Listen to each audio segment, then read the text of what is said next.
Bien, empezamos entonces formalmente. Vamos a ver entonces el uso de cómo, más que nada, un repaso general de cómo instalar las herramientas NetWeaveAssembler y GCC, tanto en Linux para Windows. Acá tienen en nuestro sitio de Google, en la sección de documentos y descargas, estas dos guías muy simples.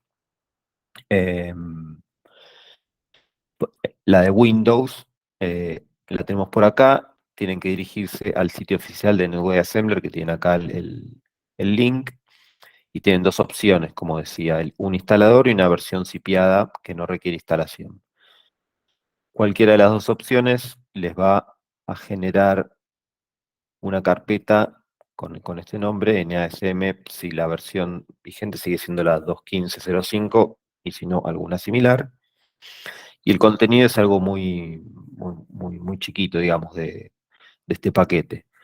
Como verán, acá tienen el comando ensamblado, que es el NASM, con el que vamos a estar trabajando ahora en la resolución del ejercicio. Eh, Después seguimos a la parte del link editor o compilador, que es la herramienta de GNU Compiler Collection, más conocida como GCC. En Windows tienen que dirigirse a esta página, minigw-64, etcétera. Y bueno, y acá en esta guía les dice dónde ir cliqueando hasta llegar a la descarga. Es un poco rebuscado la ruta que hay que seguir, pero bueno, acá está explicado bien paso a paso.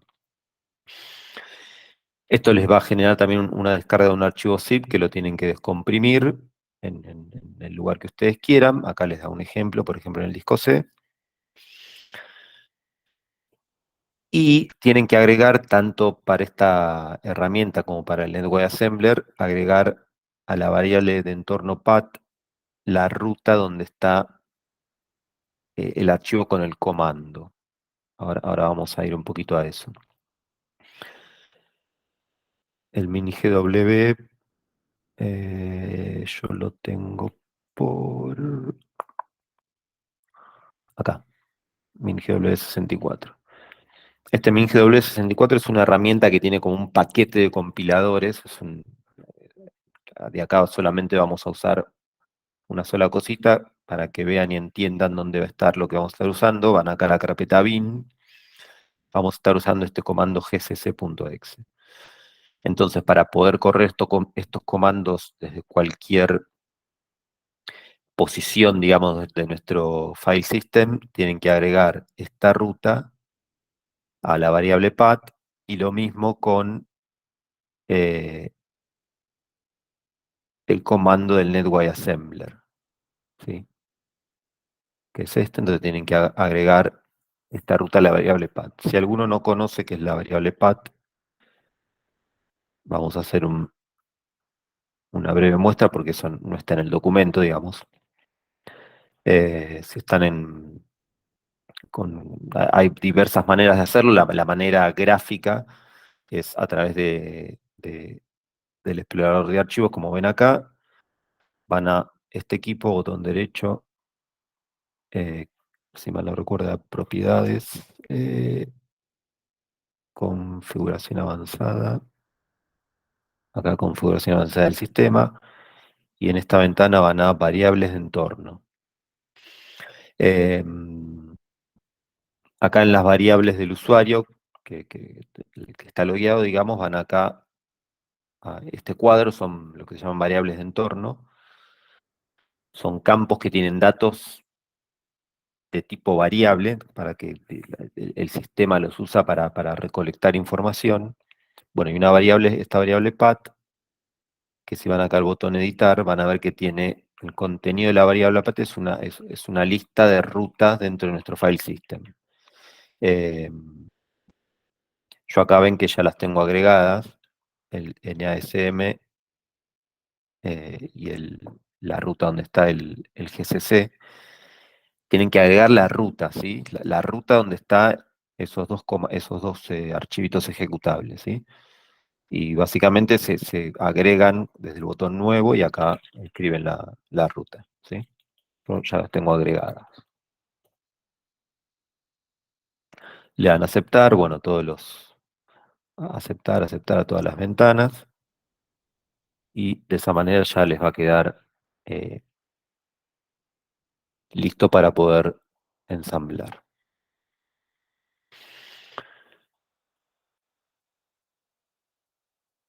Vamos a ver ahora en la práctica, acá tienen un pequeño ejemplito pues, como para hacer un hola mundo, lo vamos a estar viendo ahora en detalle también.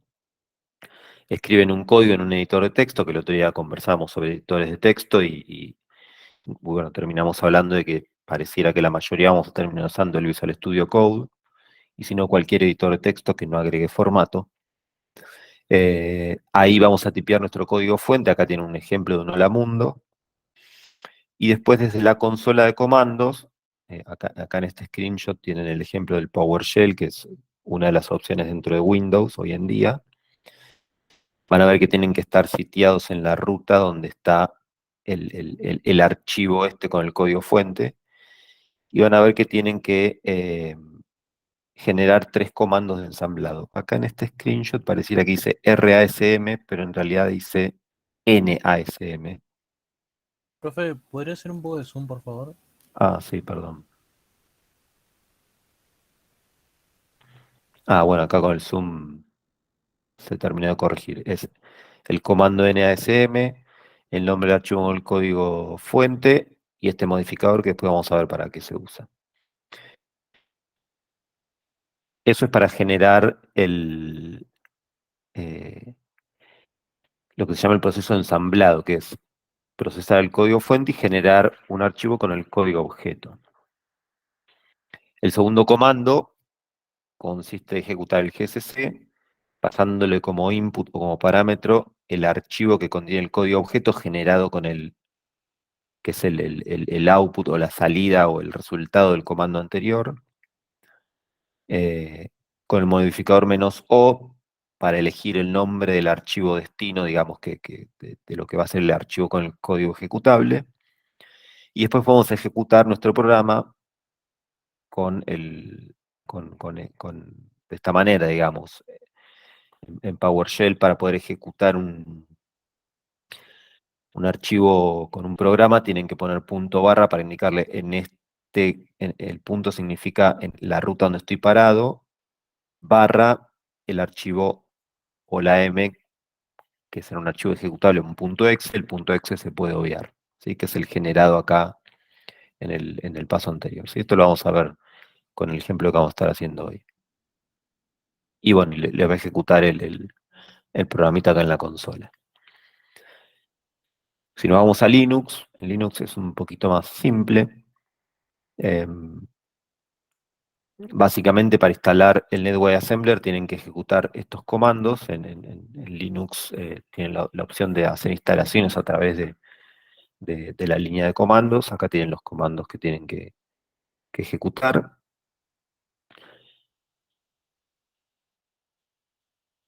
Y algo similar para instalar el compilador o link editor, ¿sí? Acá está el comando para hacer esa instalación.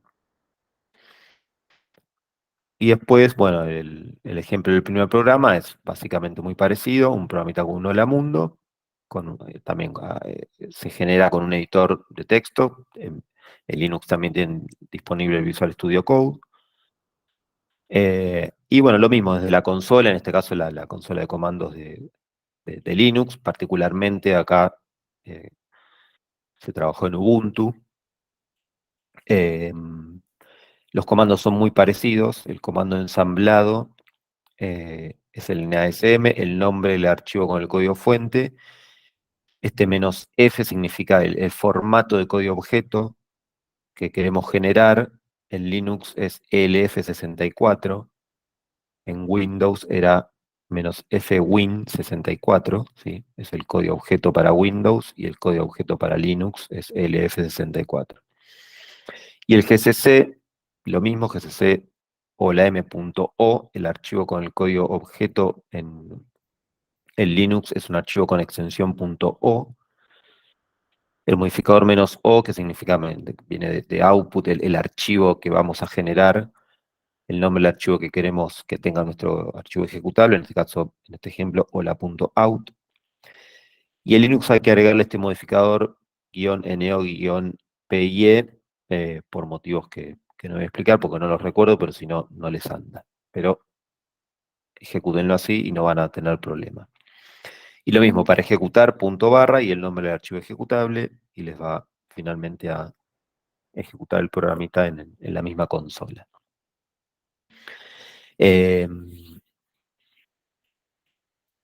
Vamos a estar viendo hoy en el ejercicio que les traigo, vamos a empezar a usar las funciones de C para imprimir por pantalla y tomar input desde teclado. Así que vamos a, a- a ver cómo se hace eso me voy a apoyar en una presentación y después lo vamos a ver directamente andando en el programa. Consulta en el Visual, en caso de usar Visual Studio, tenemos que descargar una extensión, además del MinGW, tenemos que descargar una extensión extra. No, yo particularmente tengo una extensión solamente para que me destaque los colores de las palabras reservadas, pero no hace falta nada más que eso. No sé si te referías a algo en particular, una extensión para poder hacer que, no sé. No, pensé que necesitábamos una extensión para que corriera el programa. No, creo que no existe, y si existe, la desconozco. Si alguno la conoce y nos quiere dar el dato, nos viene súper bien, pero la verdad que hasta ahora no vi algún plugin como para, además de usarlo como editor de texto, nos sirva como para ejecutarlo. Eh, pero si alguno lo conoce, desde ya les agradecemos que nos pase el dato. Por ahora el Visual Studio Code es solo para escribir el código fuente y no más que para eso, simplemente como editor de texto. Perdón, voy al principio de la pantalla, de la presentación. Nosotros vamos a estar usando funciones de C para resolver de manera más simple el tema de la entrada-salida, básicamente salida por pantalla, ingreso de datos por teclado y manejo de archivos. Una función en C tiene una estructura como la que vemos acá en esta línea del medio, ¿sí?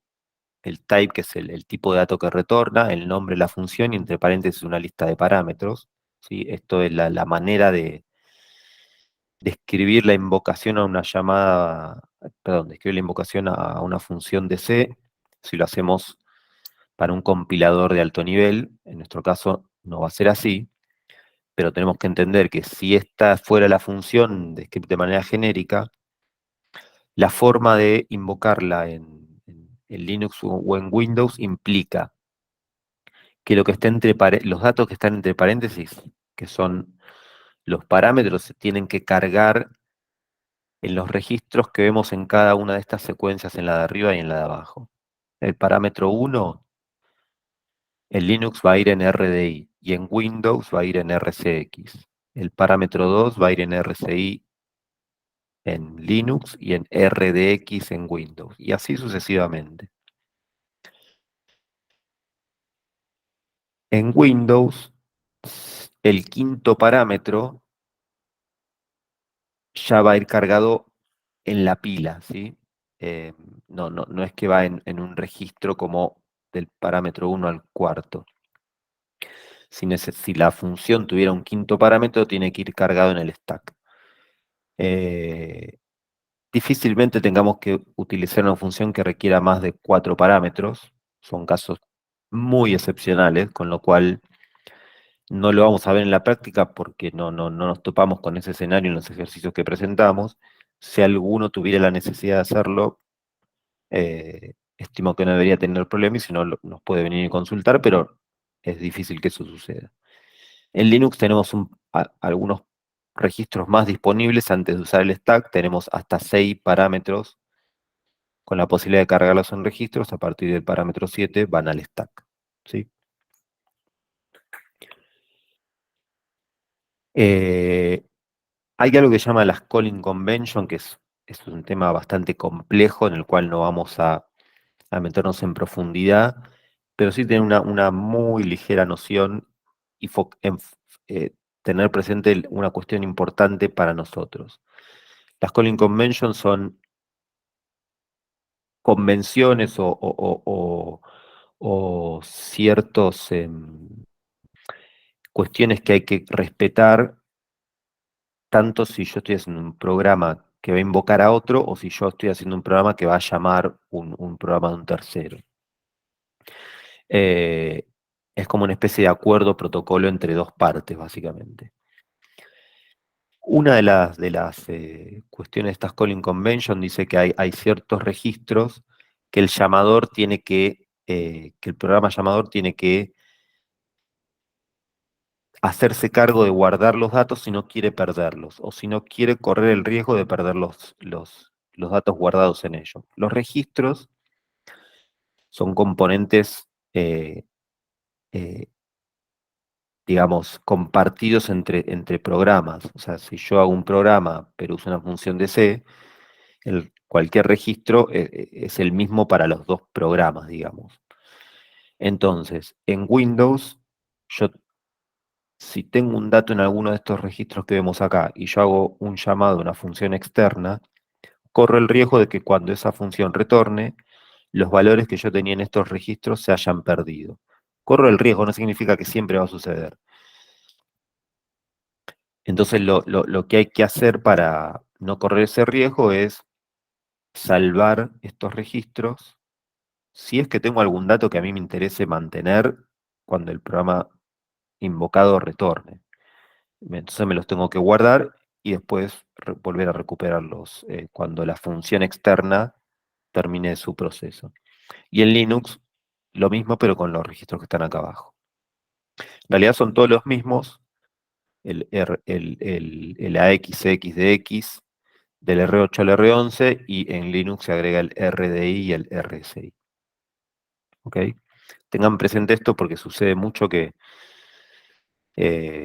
como usamos las funciones de C, que son programas externos para nosotros, muchas veces uno hace una llamada a una función y a partir de ahí después el programa empieza a hacer algo indebido porque por ahí perdimos, esa función nos pisó el contenido de alguno de estos registros que después nosotros estamos queriendo usar para algo y pierde el valor original, entonces el programa puede empezar a funcionar de manera incorrecta. Acá Tomás pregunta, ¿qué pasa? Uy, esperen que me quedó la letra un poco chica. Eh, ¿Puedo repetir qué pasa con esos registros? Perdón. Lo que hay que hacer es, si vos vas a usar una función externa, un programa externo, en nuestro caso los ejemplos van a ser las funciones de C, corres el riesgo de que esas funciones pisen los contenidos originales que vos tenés en estos registros que ves acá. Entonces lo que hay que hacer es guardar, antes de invocar a la función externa, guardar los valores que tenés en estos registros y cuando retornas de esa función, restaurarlos.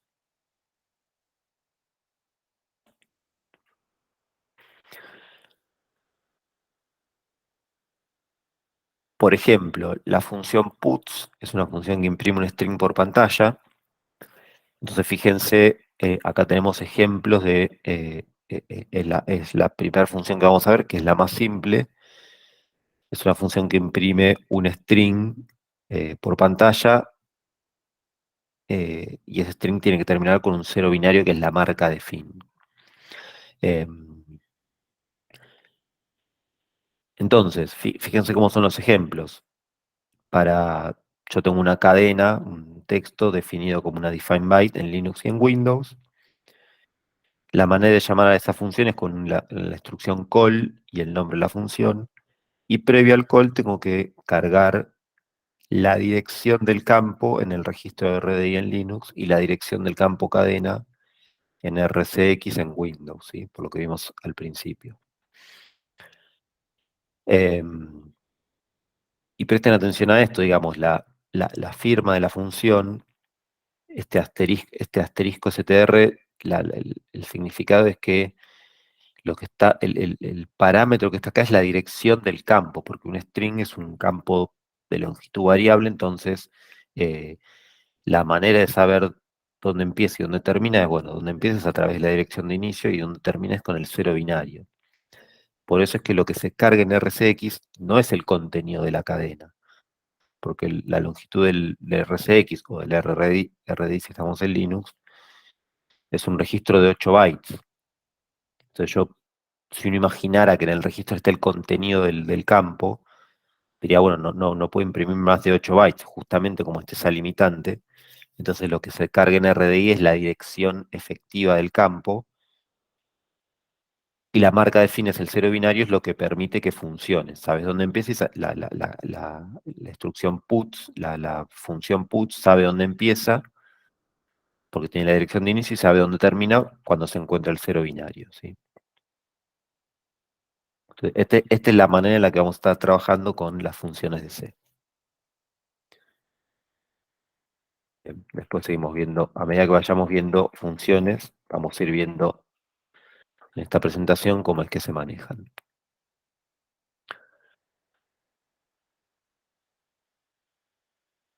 Vamos entonces a crear nuestro primer programita. Yo voy a tener esta carpeta. Tengo esta carpeta y me voy a crear mi primer programa.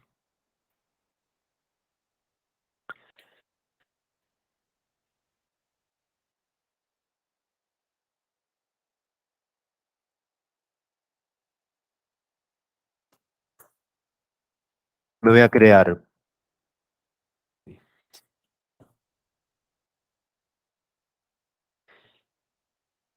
un archivo donde voy a tener mi código fuente que tiene que tener extensión ASM, ¿sí?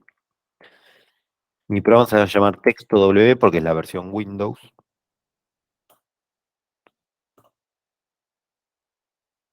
Y bueno, fíjense que yo ya tengo asociada la extensión ASM al Visual Studio Code. Así que le doy doble clic. Perdón, acá. Y tengo en el Visual Studio Code, obviamente, el archivo vacío. Entonces les voy a copiar acá una especie de enunciado de este ejercicio y lo vamos a ir resolviendo entre todos y repasando un poco instrucciones y demás. Como ven, esta especie de enunciado lo estoy poniendo dentro del mismo archivo para que quede ya documentado. Fíjense que bueno, aparece particularmente en verde porque son comentarios. Todo lo que empiece con punto y coma, todo lo que siga hacia la derecha va a ser un comentario. Por eso es que toda esta parte está a modo de comentario, que es el enunciado. Bueno, aquí hay que resolver un programa que permite ingresar por teclado un texto y luego un carácter. Y tiene que imprimir por pantalla lo siguiente: el texto de forma invertida, ¿sí? Si yo escribo 1, 2, 3, tiene que escribir 3, 2, 1 por pantalla.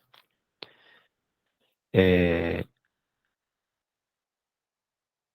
cantidad de apariciones, acá está mal escrito, sería la cantidad de apariciones del carácter en el texto. No sigue en vivo, ¿sí? O sea, el carácter que yo ingrese por teclado, tengo que mostrar por pantalla cuántas veces está repetido en el texto. Y después, si llegamos a resolverlo también, va a tener que imprimir el porcentaje de esas apariciones respecto de la longitud total del texto, ¿sí? Y si mi texto fuera 1, 2, y mi carácter sería el 1,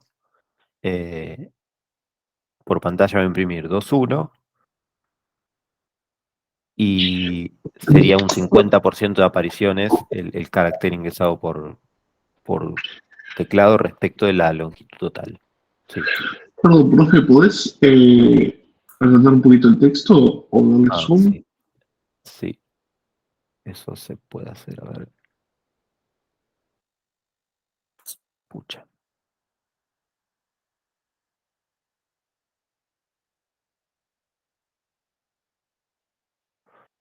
Ahí se ve mejor, o más o menos. Sí, sí, se ve mejor, gracias. Bien. Bueno, entonces empecemos. Primero vamos a escribir la estructura del programa. Que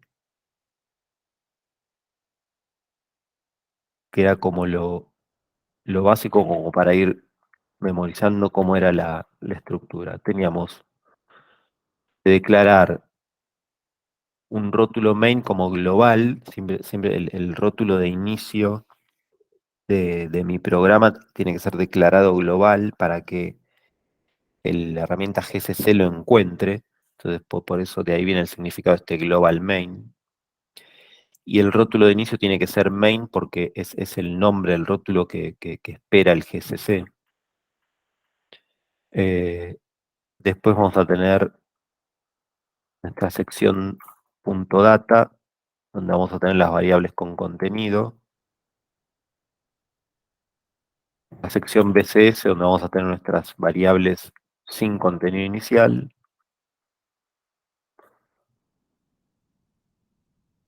Esta sección .text, que es donde vamos a tener el código fuente, las instrucciones. El rótulo main, que debe estar debajo de text, no inmediatamente, pero sí dentro de la sección. Acá podría haber más cosas, pero el rótulo main tiene que estar en algún momento por debajo de .text. ¿Sí? Generalmente queda ahí arriba, pero bueno, pueden ver que si alguno, por ejemplo, acá arriba escribe una rutina interna, una función interna, la puede poner acá y el rótulo main puede estar a continuación. Eso depende de cómo cada uno organice su código. Y una instrucción final, que es la red, que nos va a dar la instrucción de retorno al sistema operativo. Y esto es como lo básico, lo que no puede faltar en ningún programa. Quizás alguno, si no tiene variables sin contenido, esto podría no tenerlo, pero generalmente siempre algún campo sin contenido vamos a necesitar. Bien. Entonces, vamos a tomar algunas decisiones, digamos. No sé si vamos a lograr completar todo el ejercicio acá durante la clase, sino igualmente yo se lo voy a dejar completo. Vamos a ver, vamos a llegar hasta lo más que podamos. Eh, Voy a intentar ir yo presentándoles la solución también para tratar de avanzar lo máximo posible. Si alguno tiene alguna idea o sugiere algún cambio, igualmente lo conversamos porque la idea es que no sea un monólogo. Eh, con lo cual, si alguno tiene, obviamente, desde ya ni hablar de preguntas, ¿no? Eso eh, es mejor que hagan las preguntas.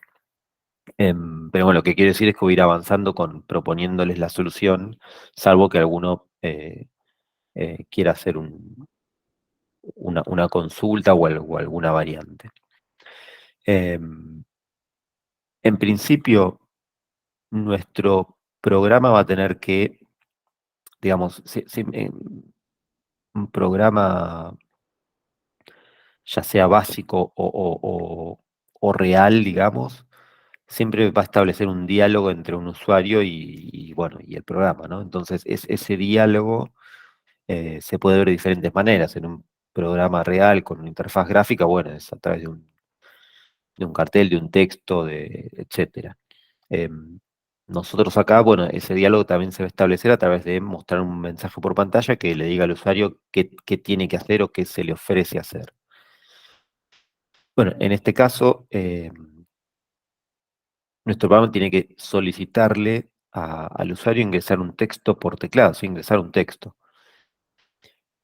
Entonces no estaría mal pensar que apenas arranque el programa, que lo primero que haga es mostrar ese texto, ¿sí? Entonces lo que vamos a hacer es imprimir un texto que lea el usuario, ingrese un, un texto, etcétera, ¿sí? Y de esa manera vamos a poder también ver en vivo lo que sería una especie de hola mundo. Vamos a mostrar ese texto, vamos a ensamblar, vamos a lograr que ande y después vamos a continuar, ¿ok?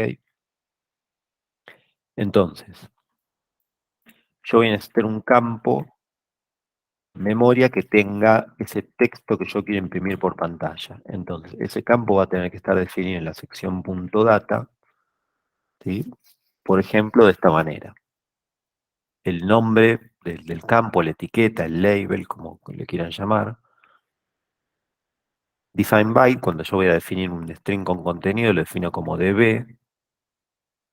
El contenido entre comillas dobles. Y fundamental y muy importante, y siempre importante remarcar que todos los strings que van a ser usados por alguna función de C tienen que terminar con 0 binario, ¿sí?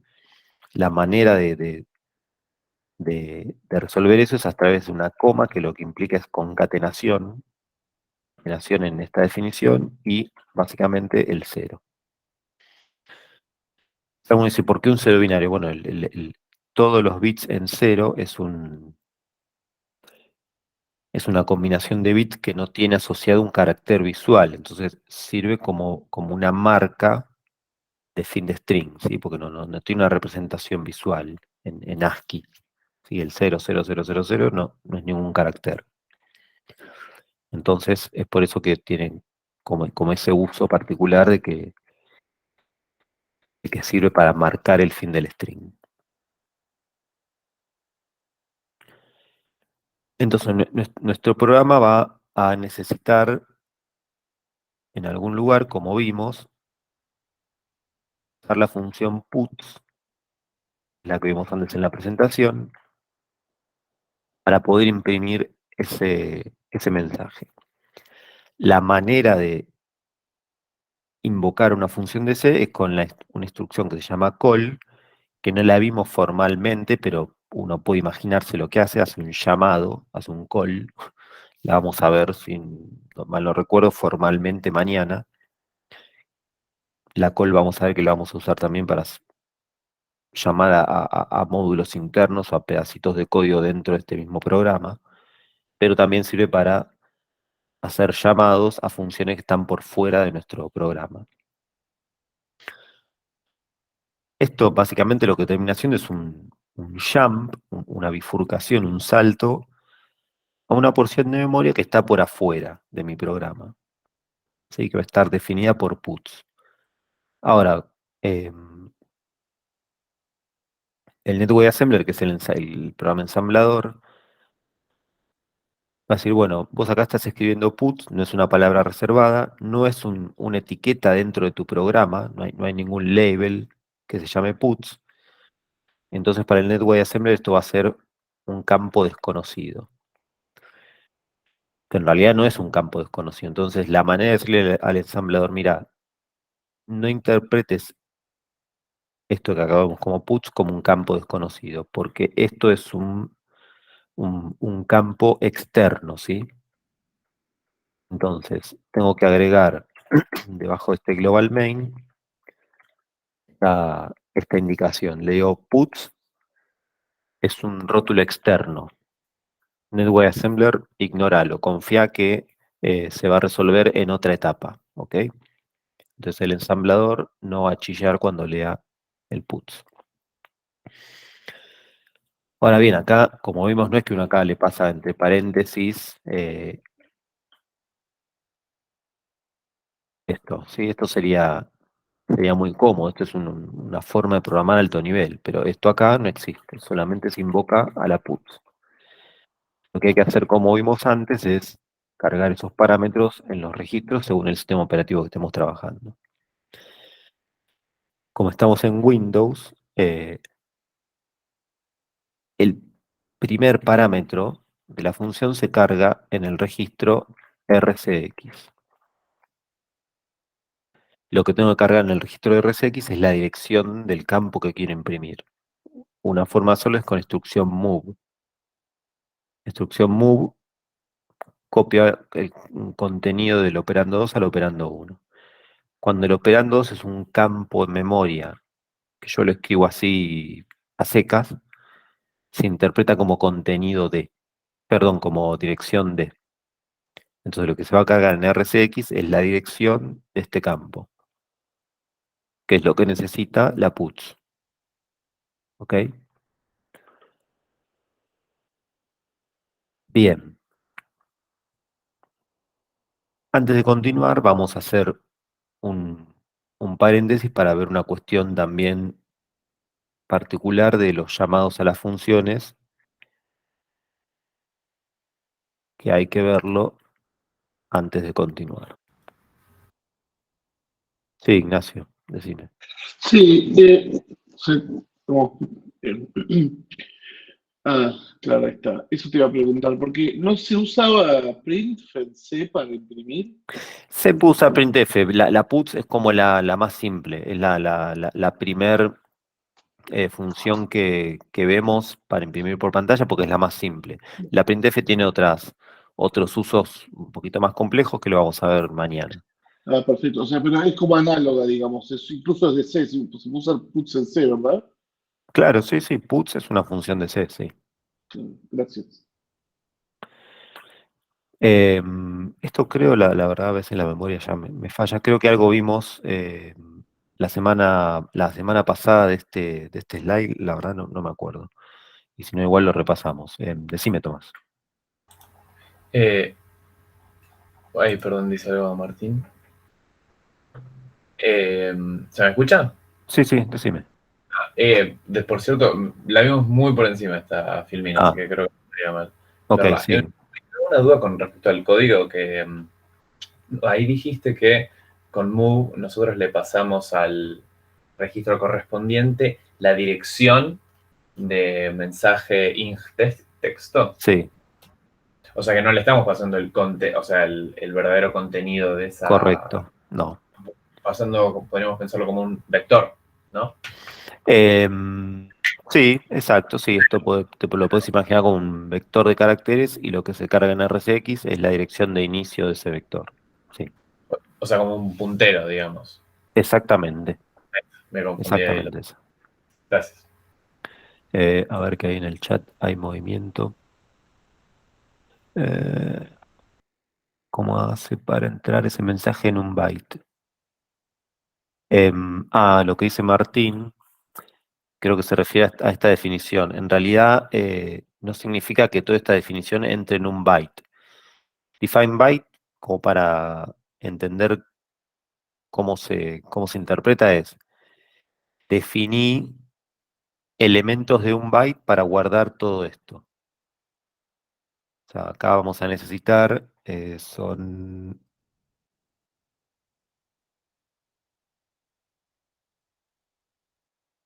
48 elementos, entonces me vas a definir 48 bytes. ¿Sí? Esa es la manera de interpretar esta definición. Claro, eso yo también justito iba a preguntar, porque el DB reservaba un byte. Y yo me Sí, preguntaba por qué tanta ingreso un texto ya es como de muchos bytes. claro, sí, Y no, si solo fue reservar uno, pero de ahí claro, no, como no, no se, Fabricio no, dijo, no se traduce literalmente como reservar un byte. Al principio por ahí se interpreta que sí, pero bueno, generalmente es una pregunta que aparece cuando uno define un string que obviamente no ocupa un byte. Básicamente, sí, quizá como para reforzar y que se termine de entender, si vos haces así, W también te va a funcionar. Lo que va a hacer, en este caso, ¿cuántos caracteres tenía? 48. Supongamos que no sé, yo le agrego un carácter más, así, un signo de admiración. Yo tengo 49. O sea, es una cantidad impar. Ahora, esta definición va a definir la cantidad necesaria de palabras, que son 2 bytes, para poder guardar 49 caracteres. Entonces, de esta manera me va a reservar 50 bytes, porque va a estar reservando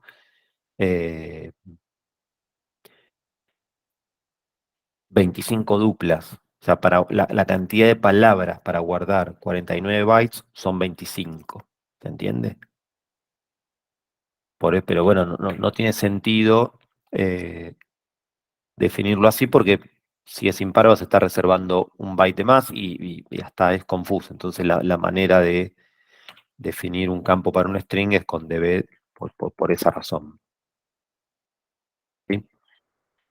sí, gracias. Yo lo tomé por lo que dijo Fabricio sobre un puntero. Hay como que Se asimilaba más como un puntero mide 8 bits. No, en realidad, No, 8 bytes. Claro, no, nada que ver. claro, son 8 bytes, sí. Sí. Y en realidad termina siendo una dirección, es algo que se llama dirección efectiva, que en realidad es un valor que es un desplazamiento desde un segmento, pero bueno, no nos metemos mucho en eso, pero la manera de entenderlo es como que es la dirección del campo.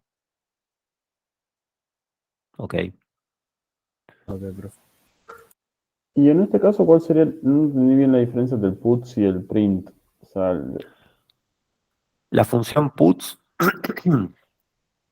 lo que sirve es para imprimir un campo que esté en formato string. Y solo recibe ese parámetro. La printf es una función eh, la f viene de forma, porque es para imprimir con formato. Vos tenés un campo, un número, y vos podés imprimir por pantalla la representación en string de ese número con la printf. Eso lo vamos a ver mañana. Eh, También puedo usar la printf para imprimir solamente un string y usarla de la manera más simple. Pero bueno, la puts es como la más simple y la mejorcita como para arrancar. Mañana vamos a ver el uso de la printf, que tiene algunas cosas un poco. De hecho, bueno, perdón, la vamos a usar en este mismo programa, así que nada, vamos a poder ver cómo funciona. Bien, entonces, volvemos a la presentación, donde la tenía por acá. Acá. Les comentaba, una cuestión que hay que tener en cuenta y que no es menor,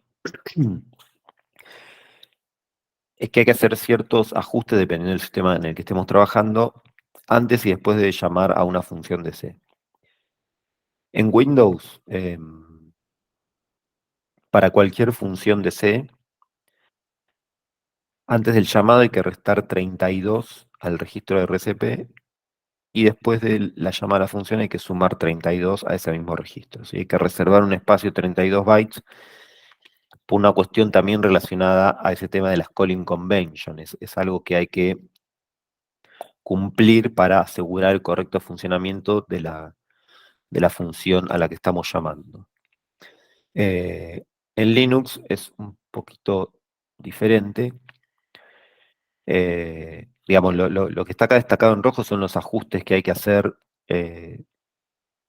antes y después del llamado, ¿sí?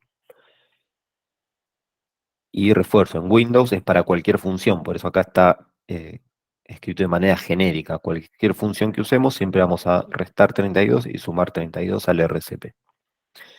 En Linux, en cambio, vamos a tener que hacer este ajuste, que es poner el RAX en 0 solamente antes de la printf, ¿sí? Poner el RAX en 0, una de las formas es restándolo consigo mismo, ¿sí? Acá aparece la instrucción sub que vieron recién con Mariano, ¿sí? Restamos a RAX su propio contenido y de esa manera queda en 0. Y el otro ajuste que hay que hacer en Linux es cuando vamos a usar una función que es la scanf, que no la vamos a ver hoy, posiblemente mañana, pero cuando usemos esta función en particular, los ajustes que hay que hacer son estos que están acá en rojo. El resto es el llenado de los parámetros de scanf, que vamos a ver el detalle mañana. Lo que hay que hacer es,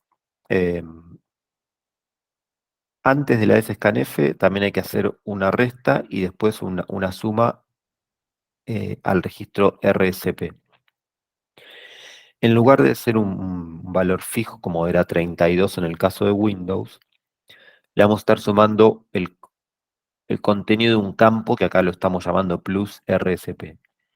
Este campo va a ser un valor que se va a calcular dentro de esta función que acá la llamamos checkalink. Fíjense que le estamos invocando con un call. Esta función checkalink es una función que ya le vamos a dar nosotros resuelta. Ustedes van a tener que pegar el código en su programa y usarla. Ni siquiera nos va a interesar el contenido de esa función. Lo que hace es calcular cuánto tienen que sumar y restar. Sí, no es algo que vayamos a ver hoy en detalle, pero se los muestro como para que vean que hay que hacer estos dos ajustes en Linux y en Windows, ¿sí? Tengan en cuenta eso dependiendo el sistema que vayan a usar cada uno.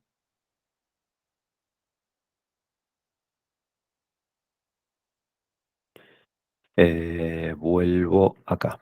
Entonces, en nuestro programa, como estamos en Windows, vamos a hacer, como estamos en Windows, vamos a hacer la resta de 32 y la suma de 32 a RCP, justo antes y después de la PUTS. Y de esta manera, yo ya estoy en condiciones, fíjense que esto es un hola mundo, básicamente. De esta manera yo ya estoy en condiciones de poder ejecutar mi programa. Me abro una ventana de comandos.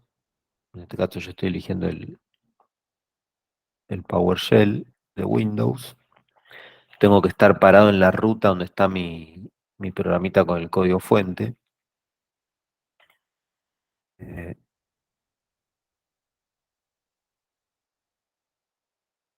Fíjense que acá listé el contenido de esta carpeta y acá está mi archivo con el código fuente que estamos construyendo.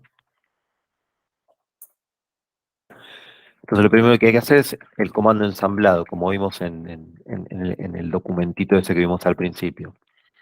NASM, el nombre del archivo con el código fuente es texto WASM,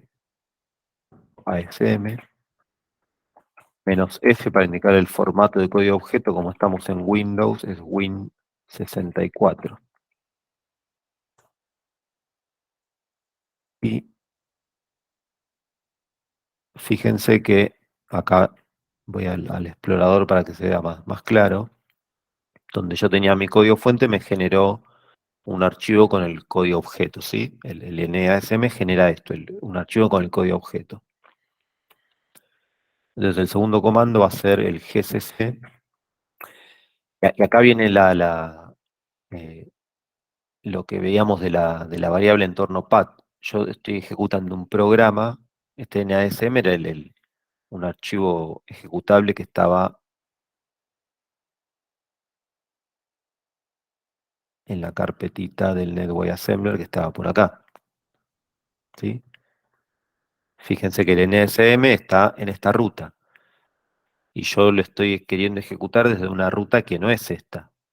Entonces, el sistema operativo dice, bueno, NASM empieza a buscar, bueno, si hay un archivo ejecutable con nombre de NASM dentro de esta carpeta, ejecuto ese programa. Si no, empiezo a buscar este programita o un archivo ejecutable con este nombre en todas las rutas que están cargadas en la variable path. En la primera ruta que encuentre un archivo ejecutable con nombre de NASM, lo ejecuta, ¿sí? Por eso es que les permite ejecutar, esa es la manera de ejecutar un programa desde cualquier lugar del sistema donde yo esté parado en una ventana de comandos, ¿sí? Lo mismo con el GCC. ¿Sí? Texto w.obj. En el manualcito habían visto que le podían agregar un modificador "-o" con el nombre del archivo que va a tener el ejecutable final, digamos. Esto es opcional, yo podría no escribirlo, o sea, no agregarle el modificador "-o". Y vamos a ver qué pasa. Volvemos a la carpeta, fíjense que me creó un archivo por defecto con nombre A, básicamente, ¿sí? Si yo le agrego el modificador "-o", el nombre de Pepito, fíjense que me crea el pepito.exe, ¿sí? Nada, es una opción. Quizás cuando uno está desarrollando que prueba, compila, corrige error, bueno, quizás ahí el "-o" para no andar escribiendo lo ignoran y después cuando generan la versión final del programa le ponen un nombre al archivo ejecutable un poquito más acorde y listo, ¿ok? Bueno, vamos a ejecutar punto barra A. Y bueno, fíjense que ahí salió el mensajito, ¿sí? Eh,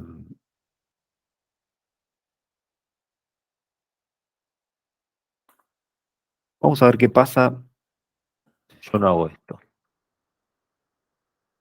¿Sí? Voy a comentar suma y resta para que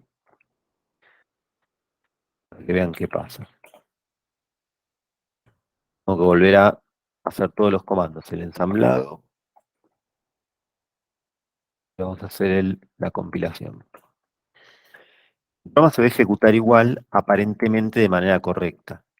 Van a notar, voy a ejecutar primero, ya que lo tengo, el pepito, para que vean la diferencia. Fíjense, cuando yo ejecuto Pepito va a salir el mensaje e inmediatamente, ¿ven? Inmediatamente se vuelve a imprimir la ruta donde estoy parado, ¿sí? Fíjense que es inmediato, ¿sí? Al mensaje inmediatamente la ruta. Ahora fíjense, si yo ejecuto el punto A, es la versión donde yo comenté el sub y el add. Fíjense que la ejecución tarda un ratito uy, perdón, ahí escribí cualquier cosa. Tarda un ratito en aparecer la ruta de nuevo, ¿sí? Eso es porque en realidad el programa está generando un error interno y termina saliendo por una excepción. Lo que pasa es que no vemos ningún mensaje. No nos está informando qué está pasando. Pero el programa en realidad está cancelando, ¿sí? Y no nos damos cuenta. Eso en un programa que es un hola mundo, hasta quizá nada, es imperceptible. Pero cuando, cuando el programa es grande, posiblemente sí les cancele en el medio de la ejecución y no saben dónde. Entonces tengan en cuenta siempre revisar que estos ajustes que vimos en la presentación, destacados en rojo, estén hechos de manera correcta. Mauricio, ¿podrías enterarte qué pasa con flags de compilación, ¿no? Bueno, en realidad ahí depende del error. Generalmente, en la gran mayoría de los errores en tiempo de ejecución es porque se te está yendo un puntero a algún lugar fuera de tu programa. Entonces estás queriendo acceder, el famoso error, no sé si alguno lo conoce, violación de segmento, segmentation fault, depende del idioma. La mayoría de los errores es que se está intentando acceder a una dirección de memoria prohibida, digamos. Eso porque quizás un registro se alteró con un valor inesperado, entonces si ese registro después se usa para direccionar a un campo, va a tener una dirección que está fuera de nuestro programa y va a generar esa excepción. Generalmente, en la mayoría de los casos lo que sucede es eso, un registro que tomó un valor incorrecto y se fue al diablo un puntero. Luca dice, los ajustes se hacen en cada llamada. O si llamo muchas veces, puedo hacerlo una vez al principio y otra al final. No, se hacen antes y después de cada llamada. Ahora, cuando vayamos avanzando en el programa, va a quedar claro que lo vamos a estar haciendo siempre. Bien, sigamos, a ver si podemos avanzar un poquito más. Bueno, sale el mensaje. Entonces, una vez que sale el mensaje, el usuario tiene que ingresar el texto, con lo cual ahí necesitamos que nuestro programa quede a la espera de un ingreso por teclado. Bueno, y ahí es donde nos vamos a volver a apoyar en la presentación para ver qué función vamos a usar para eso.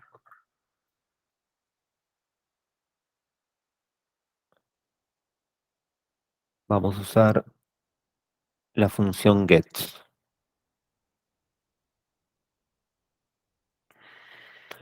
Bueno, la función gets lee una serie de caracteres ingresados por teclado hasta que se presiona la tecla Enter. ¿Sí? Y los va a almacenar en el campo que se pasa como parámetro en la gets. ¿Sí? Digamos, la gets automáticamente, después de que yo presione Enter, en este campo, que acá lo vemos en estos ejemplos con el nombre texto, le va a agregar al final automáticamente un cero binario, si le agrega la marca de fin de string automáticamente. ¿Sí? Esta es la manera que lo vamos a usar.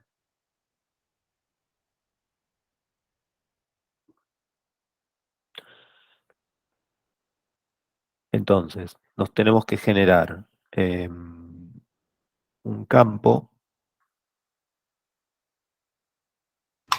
Perdón, profesor, ¿puedo mostrar la Sí. filmina? Ah, Sí, cómo no. muchas gracias.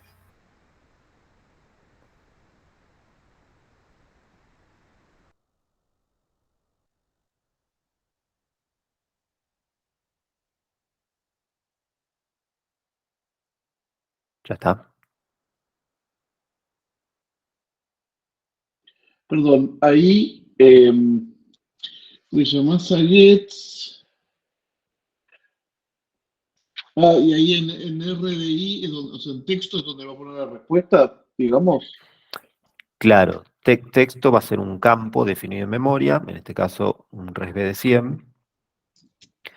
Ahora vamos a ver que esto lo vamos a estar reservando en la sección BCS sin contenido inicial. Y la gets va a guardar lo que yo ingrese por teclado en este lugar, en texto, a partir de la dirección inicial de texto. Ahí, profe, una pregunta. Ahí lo que dice es guárdame 100 bits, ¿no? 100 bytes. Sí, sí, correcto. Ok.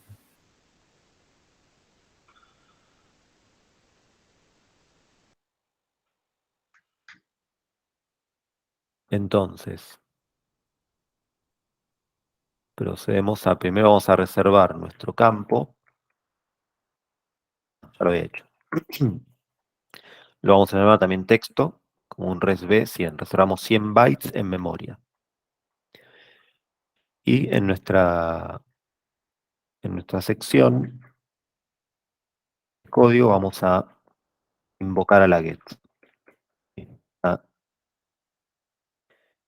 Cargo la dirección de texto en RCX, que es el registro donde ve el primer parámetro. En este caso es el único, con lo cual es el primero.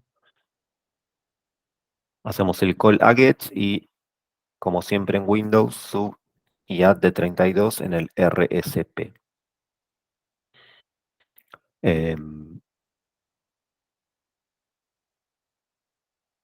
Voy a salvar los cambios.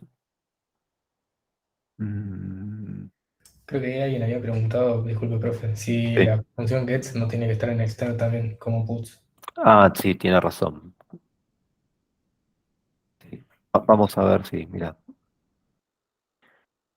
Vamos a volver a ensamblar para que vean que si yo ensamblo de nuevo mi programa porque hice cambios. Fíjense que lo que me dice, ¿ven? El symbol gets not defined. O sea, es algo que no lo reconoce como no está definido para el ensamblador. Ahora, si yo lo pongo dentro del como un campo externo,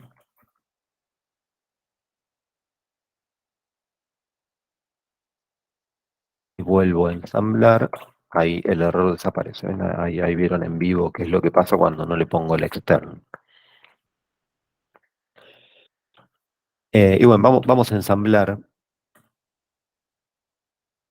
Lo vamos a compilar para ver qué pasa. ¿Sí? En realidad el programa no va a hacer nada, va a quedar esperando.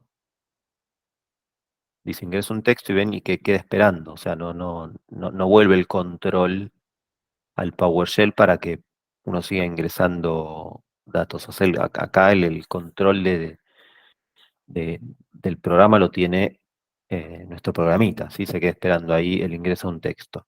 ¿Sí? Yo escribo, no sé, hola, le doy enter, y bueno, obviamente el programa termina porque después de eso no se hace nada.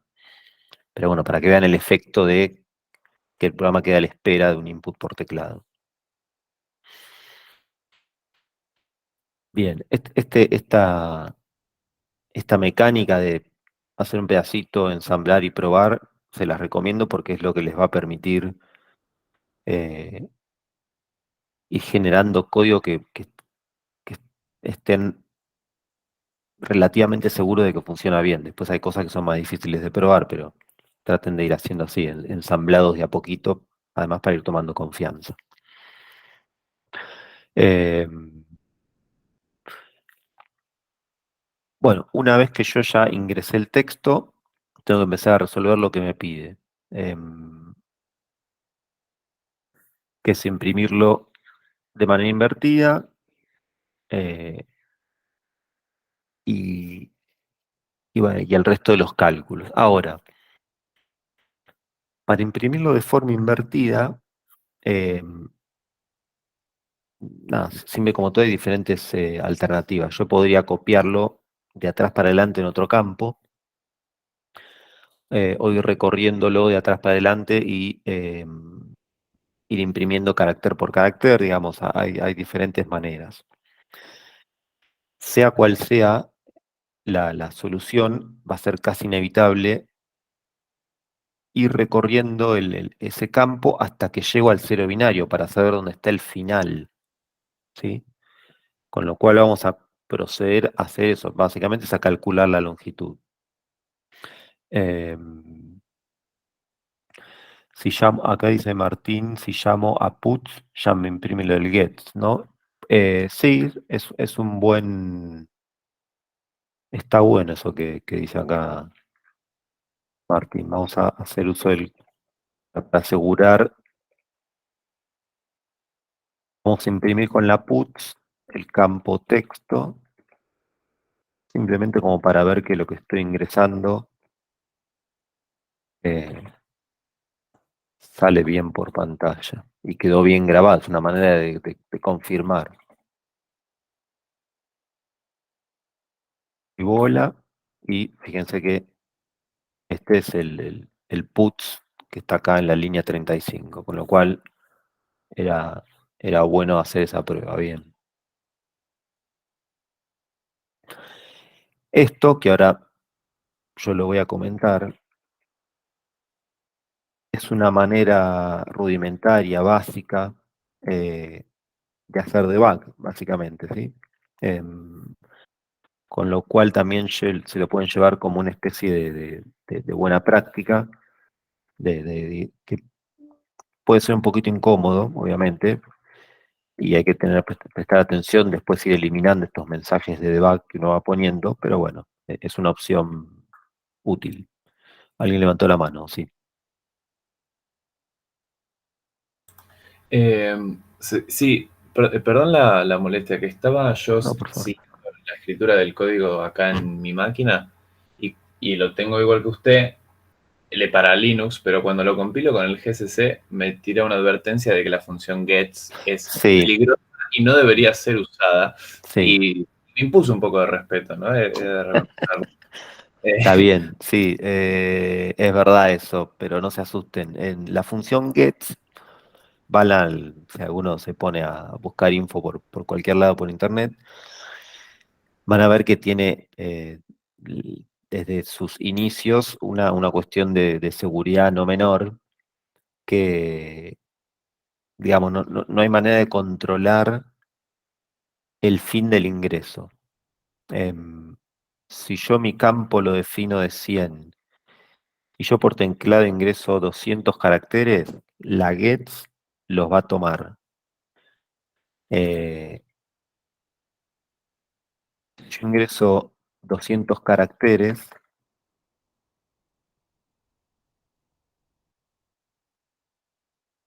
me van a escribir los primeros 100 en texto, el cero binario en texto 2, los siguientes 99 eh, en texto 2 después del cero binario y el último, quién sabe dónde. O sea, no sé, me puede llegar hasta estar pisando el- la memoria del código fuente, si es que todo esto realmente está contiguo ahí eso no estoy seguro. Con lo cual es muy peligroso porque, digamos, no tengo manera de evitar ese o de controlar esa cuestión. Ahora, hay alternativas, hay otras funciones que se ofrecen para evitar el uso de la gets, pero nosotros llegamos a la conclusión de que a los efectos nuestros y de esta práctica, eh, la vamos a usar porque no- nos evita meternos con funciones que son un poco más difíciles de usar y bueno, lo que hay que tener cuidado es si uno reservar un campo en memoria lo suficientemente grande para que entre lo que el programa pide. Digamos, acá vamos a estar eh, resolviendo problemas para aprender un TP, digamos, no es algo que después vayamos a vender o a hacer algo demasiado sofisticado, con lo cual la vamos a usar la gets y ese warning que sale en Linux no va a ser motivo para asustarnos. Sí tengan en cuenta de reservar un campo grande. O sea, y ahí grande depende de la consideración de cada uno y del escenario, pero si tienen que ingresar un campo de 10 y no reserven 11, porque en realidad el cero binario también ocupa un espacio. Entonces yo tengo que ingresar 10 caracteres, necesito por lo menos hacer una reserva de 11 bytes.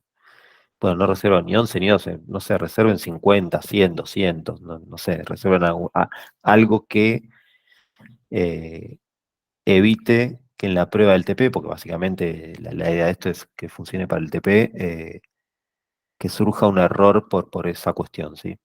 Ténganlo en cuenta eso. Bien, entonces, Gracias. sí. Ah, no, de nada. No sé si había alguna otra pregunta por ahí.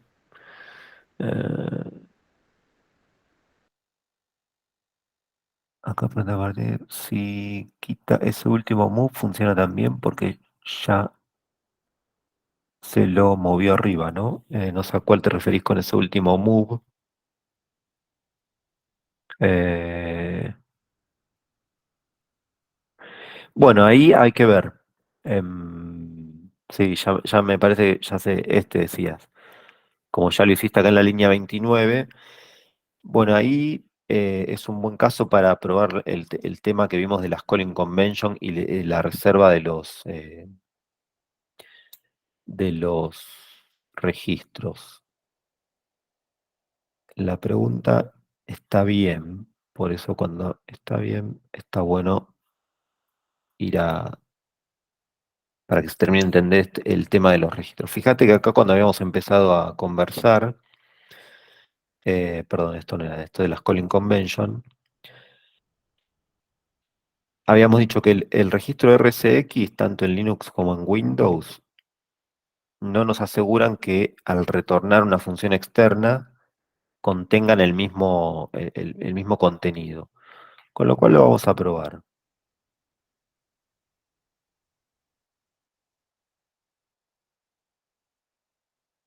Él dice, bueno, esto no dice, ¿no?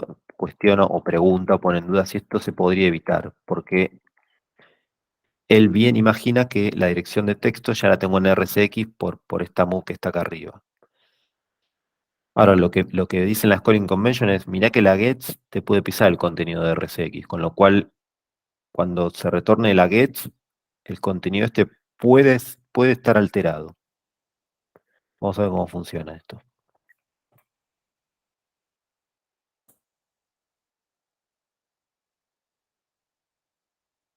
Es un texto.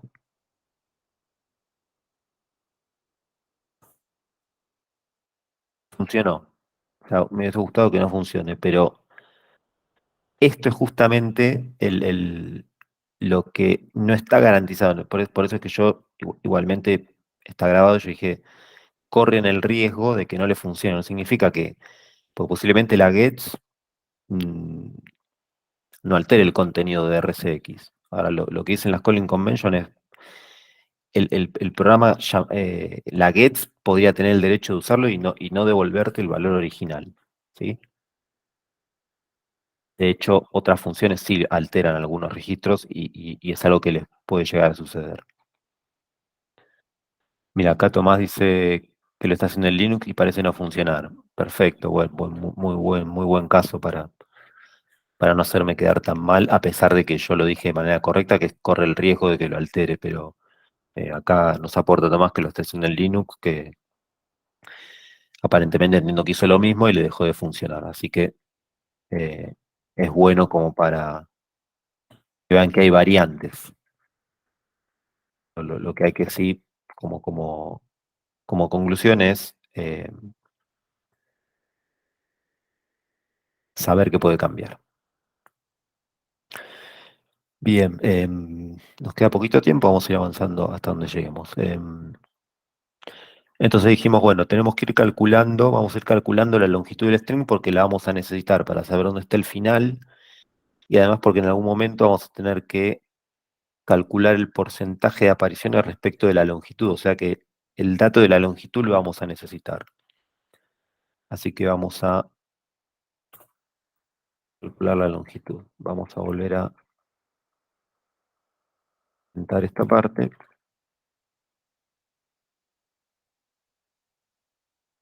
Vamos a poner acá un comentario y vamos a calcular la longitud. Bueno, para calcular la longitud yo voy a tener que ir comparando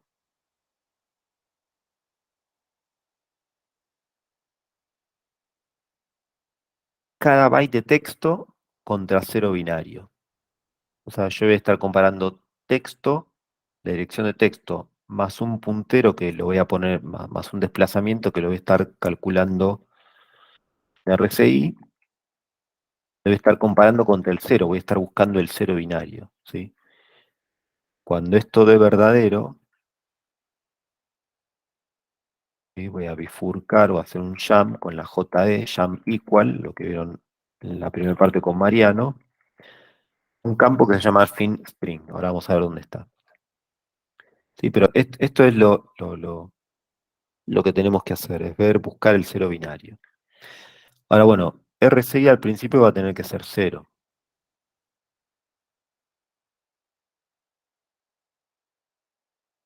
¿Sí? El primer elemento que tiene que comparar es el que está a partir de texto desplazado 0 bytes. Tomás pronto el uso de RCI por algún motivo en particular. Porque es un registro índice, podría usar cualquier otro, pero me resulta para mí prolijo usar un registro índice porque es como que lo estoy usando justamente como índice al elemento que quiero ver si es el 0 binario, básicamente por eso. Pero podría usar cualquier registro general. Em, Ahora, ¿qué sucede si yo no encuentro el 0 binario? Si no encuentro el 0 binario, tendría que contar, o sea, incrementar un contador y mover el puntero, ¿sí? Eh, entonces, yo voy a definir un campo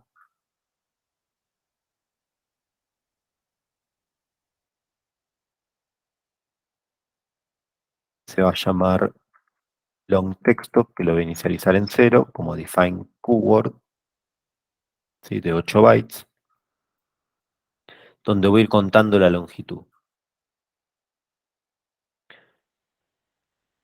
Entonces, si no se cumple la condición, o sea, si no encontré el 0 binario, le voy a sumar 1 con la instrucción inc, que la vieron también en la primera parte, que suma 1 a este campo.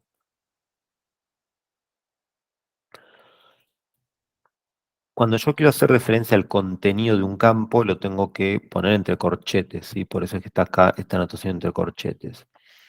Y lo que necesita en el NetWire Assembler,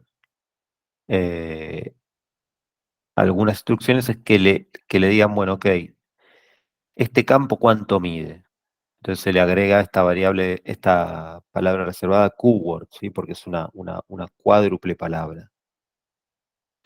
Y lo mismo, ahora voy con quien levantó la mano, la instrucción de comparación, cuando yo comparo un campo en memoria contra un valor inmediato, la CMP necesita saber cuántos bytes o qué longitud va a estar comparando. Entonces yo acá le digo, bueno, compara un byte con la palabra reservada byte.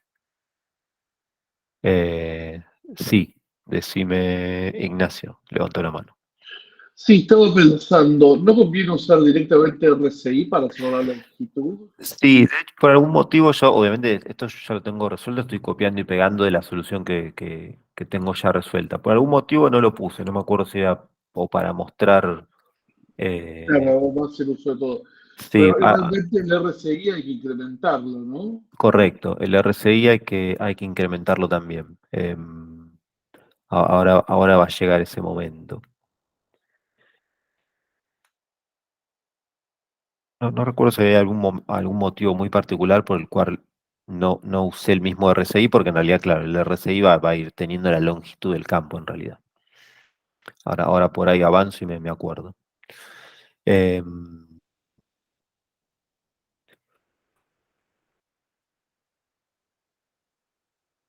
mm,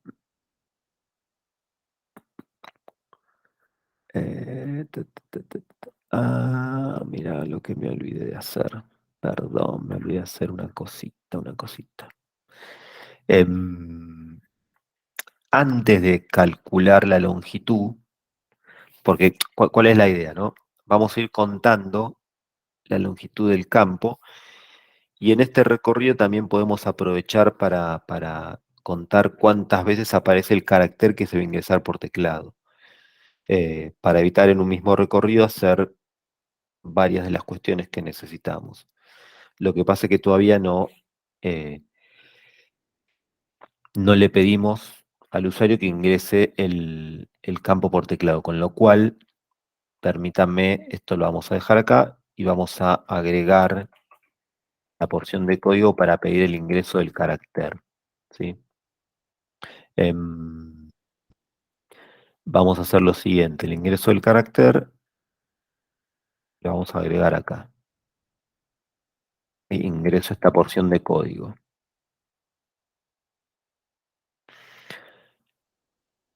Voy a imprimir un mensaje que salga por pantalla que le diga ingresa un carácter, ¿sí? Con la puts, y me tengo que crear otro campo con ese otro mensaje que es distinto al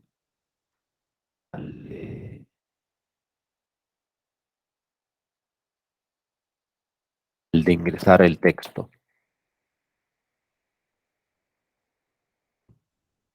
Entonces me creo este campo, el mensaje para ingresar carácter, que básicamente dice ingrese un carácter, terminado en cero binario. ¿Sí? Me va a salir este mensaje.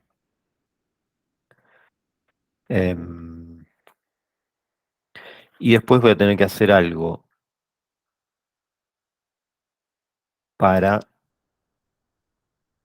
guardar el carácter ingresado con la get también, ¿sí? Vamos a estar tomando input de teclado. Fíjense que me genero acá otra porcioncita, la get con los ajustes sub y add, y un campo carácter donde se va a guardar lo que se ingresa por teclado. Entonces necesito declarar ese campo carácter que lo voy a ir llevando acá. Yo necesito ingresar un solo carácter, pero bueno, como para reforzar y volver a ver el tema del uso de la gets, lo defino de 50 para asegurarme no correr el riesgo de pisar memoria, ¿sí? Pero si a uno le llama la atención por qué 50 si es solo para un carácter, es por lo que hablamos antes del tema de la función get, que es insegura o que tiene ese problema de que puede pisar memoria.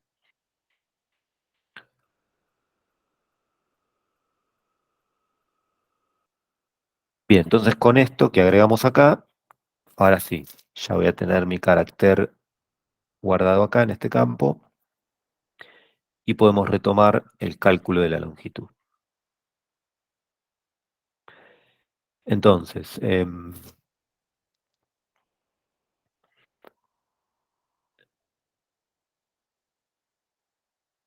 si yo no encuentro el cero binario, significa que es un carácter que forma parte del texto. Entonces tengo que ver si ese carácter, que no es el cero binario, corresponde con el carácter ingresado por teclado, para ir haciendo esa cuenta, ¿sí? Claro, lo que dice Lucas, compararlo con el ingresado. Entonces yo lo que voy a tener que hacer es una instrucción de comparación.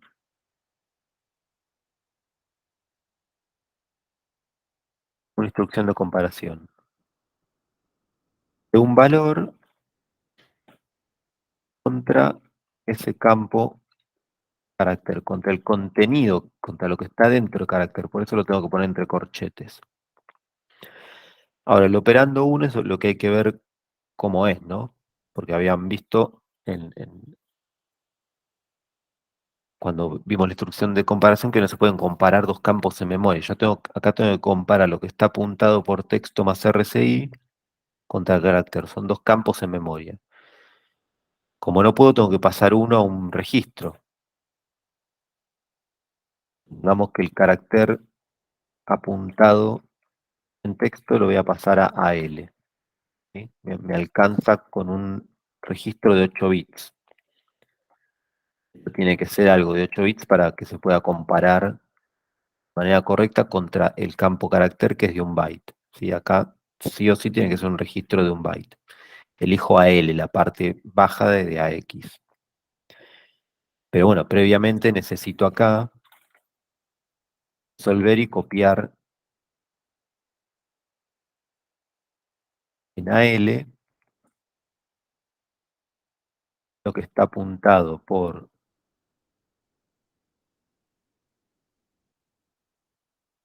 texto más RCI, ¿sí? Que es lo que había chequeado previamente si era el cero binario. Entonces ahora sí puedo hacer la comparación.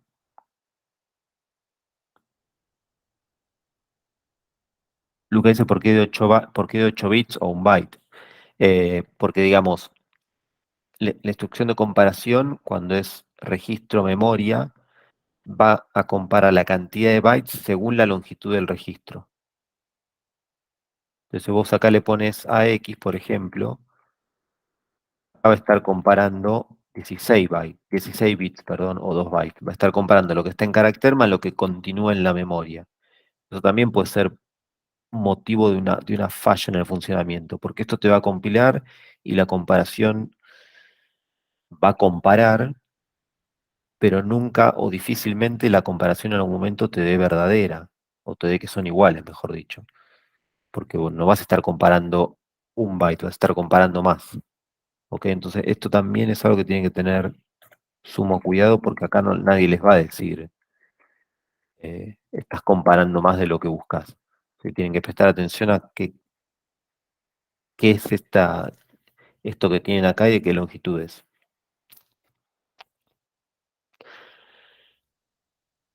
Mm,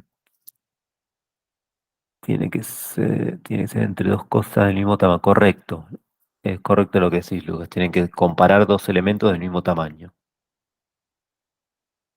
¿Podría poner la primera parte del código, la parte más arriba?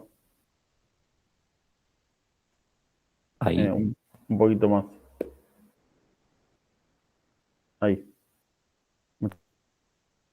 Lo que dice Lucas, hay texto más RCI, vos decís si es de un byte. En realidad, texto más RCI es una dirección de memoria. O sea, eh, texto más RCI va a calcularse como una dirección de memoria a la que va a ir a buscar un dato. Lo va a tomar como la dirección de inicio. Ahora, para que tome un byte a partir de ahí, necesitas que el primer operando sea de un byte. Si no, lo va a tomar de 2 bytes o de la cantidad de bytes según el registro del operando 1.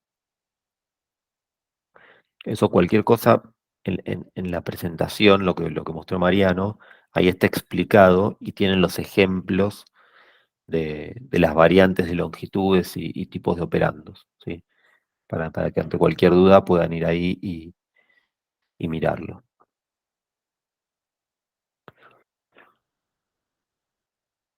Bueno, ¿qué pasa si esto, si no es igual, JN jam not equal? Bueno, voy a ir a buscar el siguiente carácter, ¿sí? Porque significa que no tengo que aumentar uno a algo que se va a llamar contador de caracteres. Ahora, si esta jam no se cumple, voy a tener que, ahora sí, hacer una add, un campo contador de caracteres que todavía no lo definí. Le agrego el keyword, porque vamos a ver que lo vamos a definir como un keyword, y le sumo 1. ¿Sí? Y acá agrego un comentario que es lo mismo que hacer inc contador carácter, que en realidad es como un poquito más apropiado cuando tengo que sumar 1, pero bueno, es como para ver la variante de la instrucción add. Pero bueno, obviamente que es como un poquito mejorcito si hacemos el uso de la inc en este caso. Así que vamos a definir contador de caracteres. Ese campo contador de carácter lo vamos a definir acá. Lo vamos a inicializar en 0. Lo defino como un keyword de Q. Por eso acá en la add se pone keyword. ¿Ok?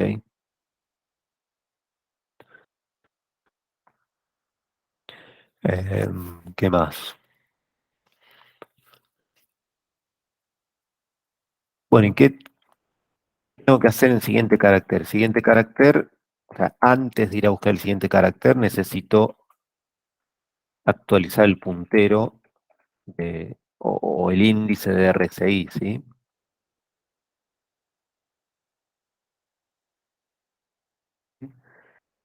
Por eso, digamos, esta jam lo que hace es saltar esta suma, viene acá abajo y le suma 1 a RSI para ir a buscar el siguiente. Nazareno dice, no recuerdo si hay un tamaño máximo para el nombre de las etiquetas que definimos. No, por lo menos yo nunca me he topado con alguna restricción. Creo que son nombres relativamente largos, pero bueno, creo que hasta pueden ser más largos aún.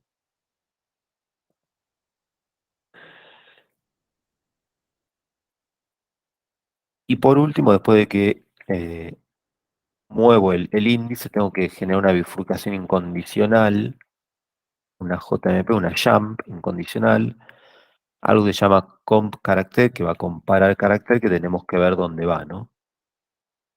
¿Dónde iría esto? Acá. Fíjense que las etiquetas, eh, los labels dentro del código van seguidos de 2 puntos, ¿sí? Es el nombre, 2 puntos. Cuando van en la instrucción, van sin los 2 puntos. Bueno, y esto me genera esa estructura de ciclo en la cual voy a estar contando la longitud de texto y contando la cantidad de caracteres dentro de la cantidad de apariciones del carácter dentro de ese texto.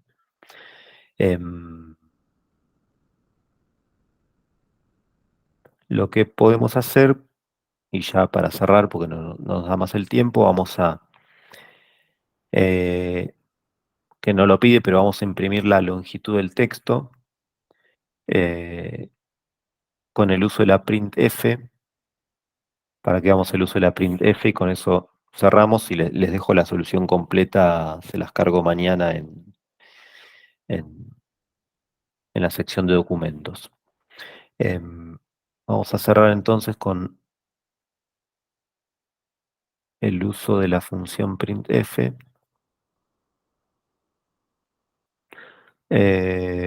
Falta declarar fin string, me dicen acá. A ver, sí, creo que es verdad. Fin string y fin string tendría que estar cuando ya salí de todo ese ciclo. Cuando terminó el string, salteo todo este control de las longitudes, etcétera.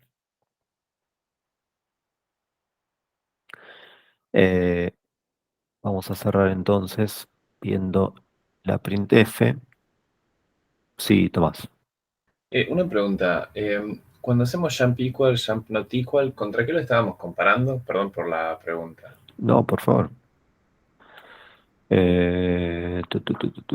Jump equal.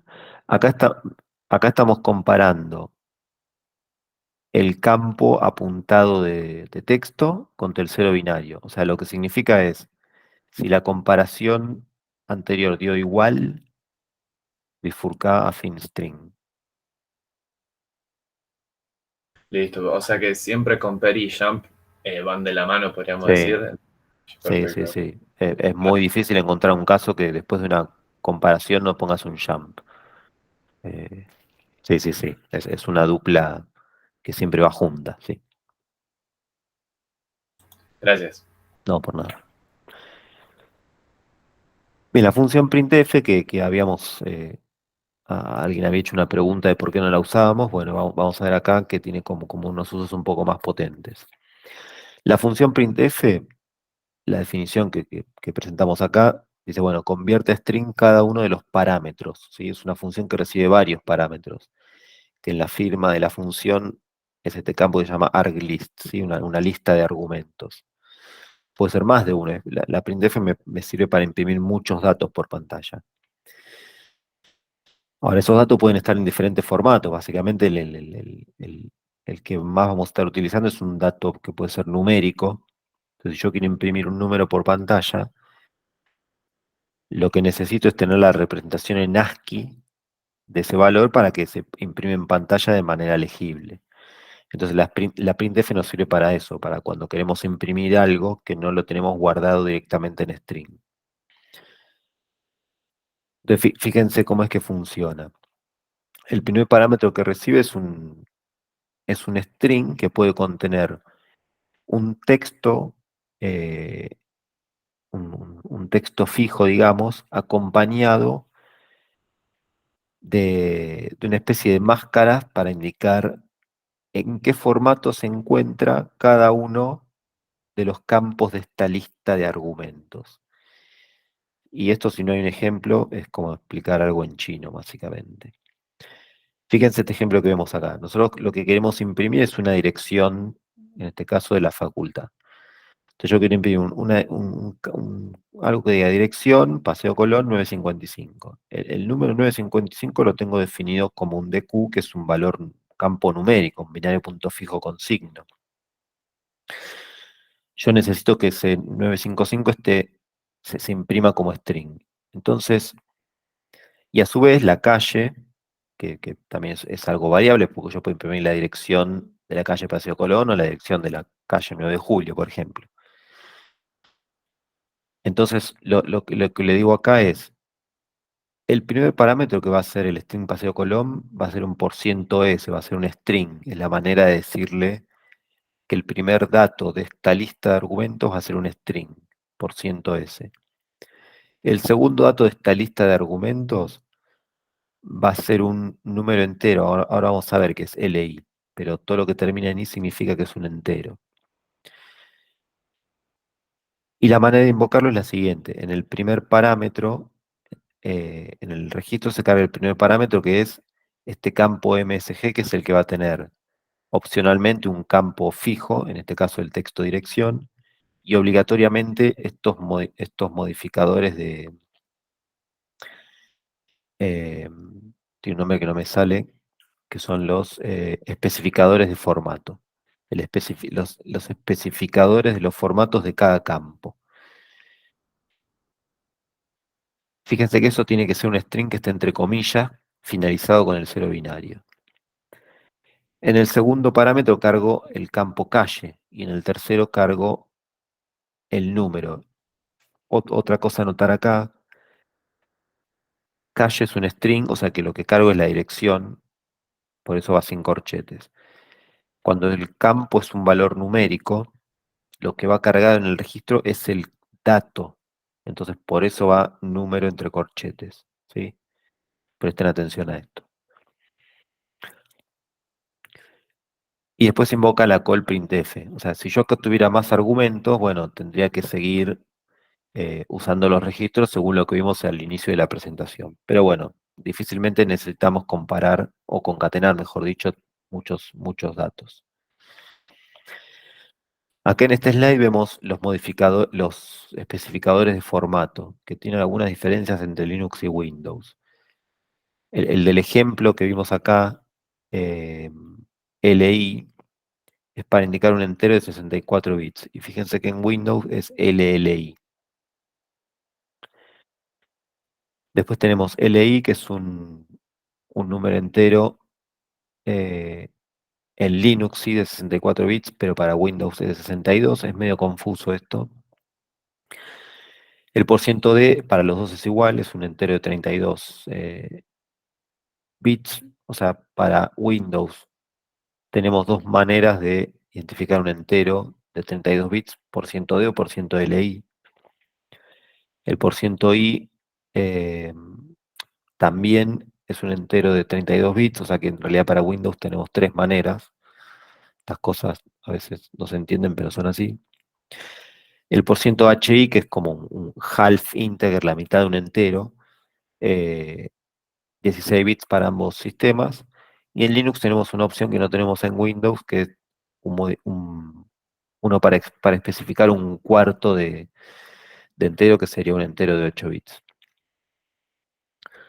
Después tenemos otras opciones un poco menos usadas, que es porciento O, que es para especificar un número que en la definición está en base 8, porciento X para un número en base 16, porciento C para carácter y bueno, porciento S para string, ¿sí? Fíjense que lo que está acá en verde es lo que es el format de la función. Entonces ahora sí, vamos a agregar para que imprima el programa la longitud y con eso ya cerramos el programa como para que se vayan con algo. Perdón, y paralelamente se puede usar scanf. ¿Se puede usar scanf? O sea, ¿se usa scanf también? Perdón, ¿qué función? ¿Scanf? Scanf. Sí, scanf, es así. No la vamos a usar nosotros, o por lo menos no la presentamos, porque eso es para leer desde un archivo, me parece. Eh, No, me parece que es para leer desde la consola. sí, sí, me lo estoy confundiendo Yo porque en mi con TP justamente tengo fscan. que guardar números en distintos formatos, entonces por ahí me era muy útil. Si no te va a ser útil esa, te va a ser útil otras funciones que vamos a ver más adelante, que igualmente son todas derivadas del scan o printf o no salen no son demasiadas las que usamos, pero de las que usemos, alguna te va a servir, no te preocupes. Gracias. Acá lo último agregué esta porción de código, que es donde voy a estar imprimiendo un mensaje que va a decir la longitud del texto es concatenado con la longitud del texto, que es un dato numérico. Por eso es que tenemos el ejemplo de dos parámetros de la printf como vimos antes. Me falta definir la longitud del texto. Esto no es algo que pedía el, entre comillas, enunciado original, así que lo voy a definir un poquito más abajito, una especie de sección de mensajes para debug.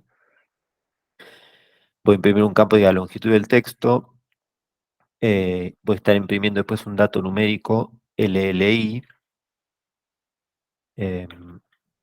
LLI era en Windows un dato de 64 bits. Y este coma 10, coma 0 es para que le agregue un enter, o sea, agregarle el carácter de fin de línea, para que lo siguiente que se imprima abajo, porque la printf imprime y deja posicionado el cursor para lo que se imprima en pantalla posterior al lado. Entonces yo quiero que la siguiente salida por pantalla quede por debajo. Necesito darle la indicación de manera manual, digamos. Por eso sale coma 10, que es el carácter que es la señal para ir para abajo, digamos, es un carácter no imprimible. Y el coma cero, que es el fin de string, que tiene que ir siempre. Entonces creo que con esto ya está a cargo eso en RCX, la longitud del texto calculada en RDX. Salvo los cambios, vamos a ensamblar a la pantalla. Ensamblo. Mira, me vuelve a hacer el printf que no lo declaré como externo.